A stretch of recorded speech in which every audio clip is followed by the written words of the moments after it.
descendant of Muhammad. He will be an unparalleled, unequaled leader. He will come out of a crisis of turmoil. He will take control of the world. He will establish a new world order. He will destroy all who resist him. He will invade many nations. He will make a 7-year peace treaty with the Jews. He will conquer Israel and massacre the Jews. He will establish Islamic world headquarters at Jerusalem. He will rule for 7 years, establish Islam as the only religion. He will come on a white horse with supernatural power. He will be loved by all people on earth. So Jesus will return. Yes, Muslims believe that Jesus will come again. They believe in the return of Jesus. Not the true Jesus. The Jesus of Islam, not God, didn't die, didn't rise, didn't provide a sacrifice for sin, but he does return. He's a prophet, and he comes back, and he has one purpose when he comes back, and that is to assist and aid the Mahdi. He returns, listen to this, as a radical Muslim.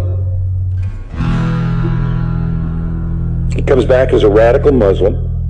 He will arrive, by the way, at a minaret near Damascus.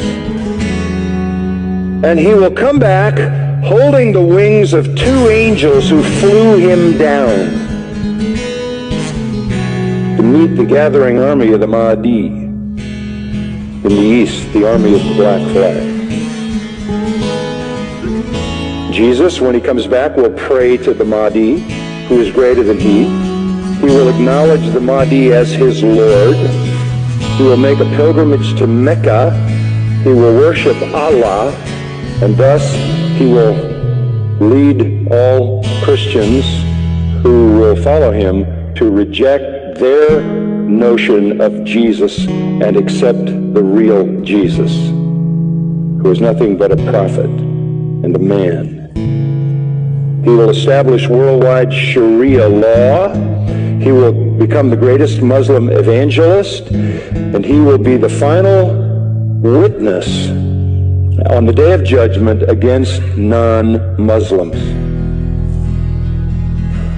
Christians everywhere will affirm that they were wrong, that the gospel is wrong, the New Testament is wrong. He didn't die, he didn't rise, he isn't God, he isn't the Son of God. He himself will come back and point out how wrong we've been. He will correct all misinterpretations and all misrepresentations. Let me quote what their literature says. He will shatter crosses. That's metaphoric for the destruction of the church. A symbol of Christianity being placed in the church. He will kill pigs. He will abolish the tax on non-Muslims because there won't be any living non-Muslims. Can't tax dead people. And then he will do one more thing. He will kill the Islamic Antichrist.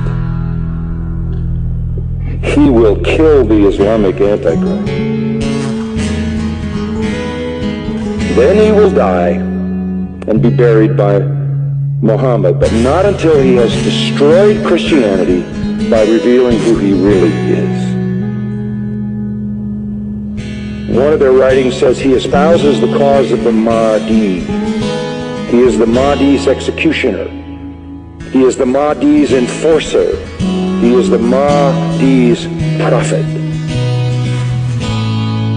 And it is he who kills the Antichrist. That leads me to the third person. The Antichrist will show up. The Muslims call him Dajjal. He is the great deceiver. He comes to earth on a mule, and he's blind in one eye. He is an infidel. He is a false miracle worker. This Antichrist, this Islamic Antichrist. But you know who he claims to be? He claims to be Jesus, the Son of God. He claims to be deity. He will attempt to stop the Mahdi and the true Jesus, but the true Jesus will slaughter him. This is their view of the true Christ. Our Jesus is their Antichrist. Our Antichrist is their Redeemer.